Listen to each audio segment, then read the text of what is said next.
குறைந்த வருமானம் பெறும் குடும்பத்திற்கு நலன்புரி அரசினால் வழங்கப்படுகின்ற ஒரு கொடுப்பனவு தான் அஸ்வஸ்ம கொடுப்பனவு. இது சம்பந்தமான முக்கியமான தகவல் ஒன்று கிடைக்கப்பட்டுகின்றது. முக்கியமான தகவல் என்பதை விட மக்களுக்கு சந்தோஷமான தகவல் என்று தான் சொல்லலாம்.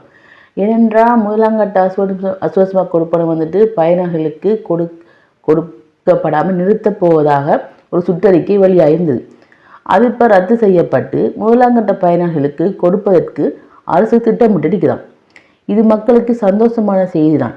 இருந்தும் இது இந்த இணையங்கள் கேட்குற கேள்வி என்னென்று சொன்னால், பண்டிகை கால் நெருங்கி கொண்டிருக்கிறது, ஏன் இன்னும் வங்கி கணக்கில் பணம் வைப்பில் வைக்கப்படவில்லை?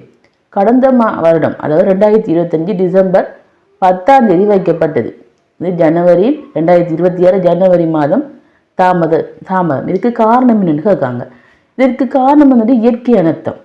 இயற்கை அனர்த்தத்தால் ஏற்பட்ட வெள்ளப்பெருக்கு, மண் சரிவு, இதெல்லாம் மக்களுக்கு ஏற்பட்ட துன்பங்கள், அதன் மூலம் அரசுக்கு ஏற்பட்ட இன்னல்கள், இதன் காரணமாக தான். இன்னொன்று சொல்லலாம் என்னென்னு சொன்னால், உங்களை மீள் புதுப்பித்தல், உங்களோட ஜிஎஸ் மூலமாக நீங்கள் உங்களோட விண்ணப்பத்தை நீங்கள் மீள் புதுப்பிச்சிருப்பீங்க.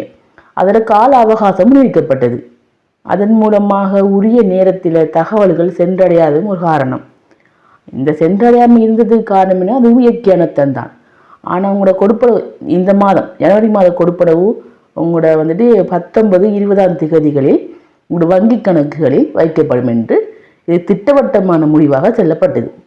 இன்னும் ஒரு தகவல் என்னென்னு சொன்னால், ஒவ்வொரு குடும்பத்து பயனாளிகளுக்கும் ரூபா 25,000, 5,000, 10,000, 17,500 என வழங்கப்பட்ட கொடுப்பனவு இப்போ அதை பாதியாக வழங்குறதுக்கு அரசு திட்டமிட்டிருக்குதான். இதில் உண்மை என்னன்னு எனக்கு தெரியாது. இந்த மாதம் வங்கி கணக்கில் பண வைப்பில் வைக்கப்படும் போதுதான் இதை உண்மை என்று அறியலாம். ஆனால் இது திட்டவட்டமான தகவல் என்று தான் எனக்கு கிடைக்கப்பட்டது. இந்த தகவலை நீங்கள் உங்களோட குடும்பத்தினர்களுக்கு, உங்கள் நண்பர்களுக்கு ஷேர் பண்ணி கொள்ளுங்கள்.